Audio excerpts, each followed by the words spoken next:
Un saludo muy especial para todos nuestros oyentes. A continuación vamos a compartir con ustedes el video número 8 que corresponde al tema relacionado con la Constitución Política de 1991 y las fuentes del derecho colombiano. Este equipo de trabajo está conformado por Johnny Andrés Erazo, Diego Fernando Revelo Chávez y Manuel Fernando Lucero Rojas. Iniciamos nuestra presentación hablando de la Constitución Política de 1991. La Constitución Política, también llamada Carta Magna o Carta Fundamental, es la ley máxima y suprema de nuestro país. En ella se especifican los principales derechos y deberes de todos los ciudadanos y se define la estructura y organización del Estado. A continuación, daremos a conocer aspectos importantes de la Constitución de 1991. El 9 de diciembre de 1990, en el gobierno del presidente César Gaviria, mediante elecciones populares fueron elegidos los 70 miembros de la Asamblea Constituyente, que se instaló el 5 de febrero de 1991. Esta asamblea fue presidida por Antonio Navarro Wolf del M19, Álvaro Gómez Hurtado, conservador del Movimiento de Salvación Nacional, y Horacio Serpa del Partido Liberal. Los delegatarios constituyentes firmaron la redacción final de la Constitución el 4 de julio de 1991, en una ceremonia llevada a cabo en el Salón Elíptico del Capitolio Nacional. La nueva Constitución quedó compuesta por 380 artículos definitivos. Uno de los aspectos más importantes de la Constitución del 91 fue la consagración de los derechos fundamentales, también de los derechos económicos, sociales, colectivos y del ambiente.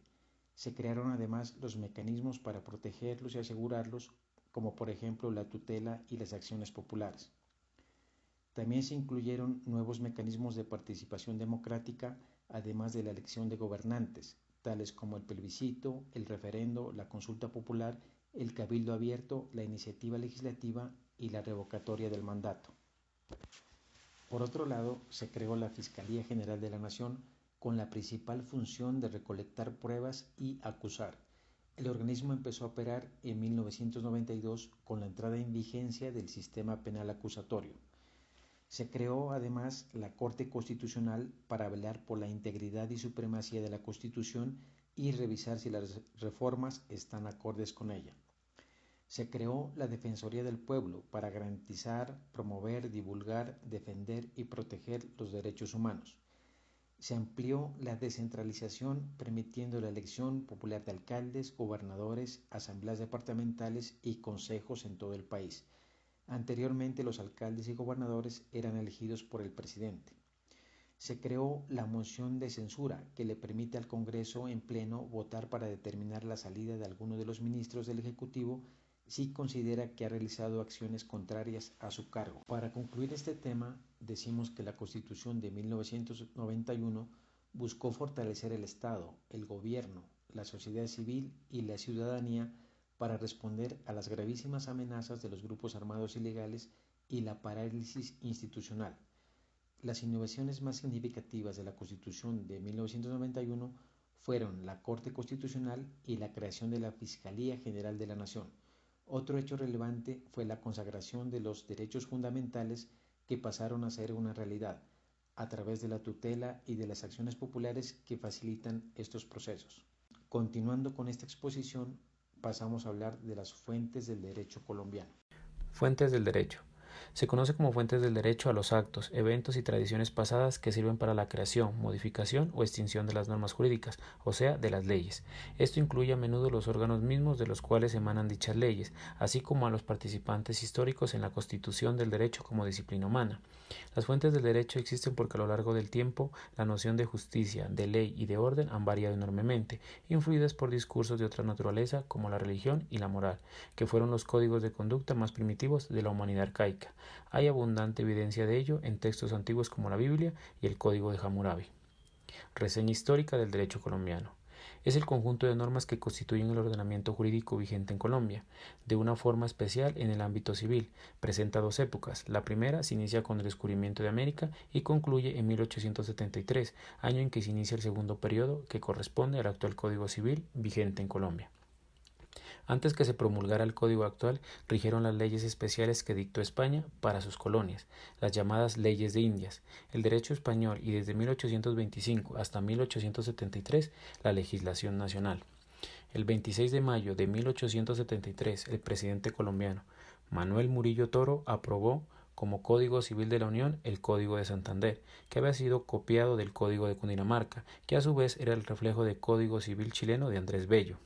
El trabajo de Andrés Bello estaba muy influido por las corrientes jurídicas compiladas en el Corpus Juris Civilis, derecho romano puro, pero así también por el derecho germano, los códigos de Austria y Prusia, y de modo especial la obra de Savigny, el antiguo derecho español, el Código de las Siete Partidas y la novenísima recopilación, y el derecho francés, ante todo la obra de Potier y el Código de Napoleón, instituido en 1804. Fuentes del derecho colombiano. Es menester precisar que en el ordenamiento jurídico colombiano existen dos fuentes del derecho, las fuentes formales y las materiales. Fuentes materiales, también conocidas como fuentes reales del derecho, son aquellos factores sociales, religiosos, culturales, económicos y políticos que se presentan de manera repetitiva en una sociedad y ayudan a la creación de normas que, basadas en factores anteriores, buscan el orden y la seguridad de los gobernados. Es decir, las fuentes materiales del derecho dan paso o permiten el nacimiento de las fuentes formales. Fuentes formales. Cuando se habla de fuentes formales del derecho se hace referencia a aquellas normas de carácter positivo, emanadas del órgano legislativo, toda vez que cumplan con las formalidades para su promulgación. Puede entonces colegirse que una fuente formal del derecho es la ley, pero además de ella puede encontrarse otras fuentes que se describirán más adelante. Primero, Constitución política. El artículo 4 de la Constitución Nacional establece: la Constitución es norma de normas, en todo caso de incompatibilidad entre la Constitución y la ley u otra norma jurídica, se aplicarán las disposiciones constitucionales. 2. Ley. El artículo 230 de la Constitución Nacional establece lo siguiente: los jueces en sus providencias solo están sometidos al imperio de la ley. La equidad, la jurisprudencia, el principio general de derecho y la doctrina son criterios auxiliares de la actividad judicial. Tercero, tratados internacionales, decretos, actos jurídicos y ordenanzas. Artículo 93 de la Constitución Nacional, bloque de constitucionalidad. Los tratados y convenios internacionales ratificados por el Congreso que reconocen los derechos humanos y que prohíben su limitación en los estados de excepción prevalecen en el orden interno. Los derechos y deberes consagrados en esta Carta se interpretarán de conformidad con los tratados internacionales sobre derechos humanos ratificados por Colombia. Cuarto, la jurisprudencia. Son aquellas sentencias, decisiones o fallos judiciales dictados por un alto tribunal, cuando versan asuntos que puedan llegar a ser materia de litigio con posterioridad, con hechos iguales o similares, por ejemplo, los fallos de la Corte Constitucional, la Corte Suprema de Justicia o del Consejo de Estado. Quinto, la costumbre. En materia mercantil son todos aquellos actos repetitivos aceptados por la sociedad y que no están establecidos en una norma jurídica. La costumbre únicamente es aplicable en materia comercial y las cámaras de comercio deben tener un registro de las costumbres de acuerdo al ámbito territorial. Un ejemplo claro es el pago del 3% del valor del bien inmueble como comisión a los corredores de bienes inmuebles. El artículo 13 de la Ley 153 de 1987 establece que la costumbre, siendo general y conforme a la moral cristiana, constituye derecho a falta de legislación positiva. Sexto, principios generales del derecho. Son aquellos enunciados normativos más generales que, a pesar de que no han sido integrados de manera formal en el ordenamiento jurídico, recogen de manera totalmente abstracta el contenido de un grupo de normas del ordenamiento. Los principios tienen un fin interpretativo y orientador en la labor de los jueces. Séptimo, la doctrina. Está constituido por los estudios científicos de los sabios del derecho, ya sea con el fin de sistematizar sus preceptos o para interpretar las normas jurídicas y su aplicación. Podemos concluir y demostrar la importancia de las fuentes del derecho para el desarrollo de este mismo y de su historia general, ya que sin las fuentes no conoceríamos ni tendríamos derecho. Quizás no existiría nada que le pudiera parecer y en su defecto tendríamos una sociedad con legislación precaria, sucumbida en la barbarie. No podría establecerse una relación entre sus componentes, donde las acciones del ser humano no estarían restringidas por alguna norma o ley, donde no se velaría por el bien común, y sin nada ni nadie que vele por éste, sería imposible que existiese una sociedad en lo posterior. En resumen, las fuentes del derecho es todo aquello que ha contribuido a la formación del conjunto de normas jurídicas. De esta manera damos por terminada nuestra presentación. Muchas gracias por su atención.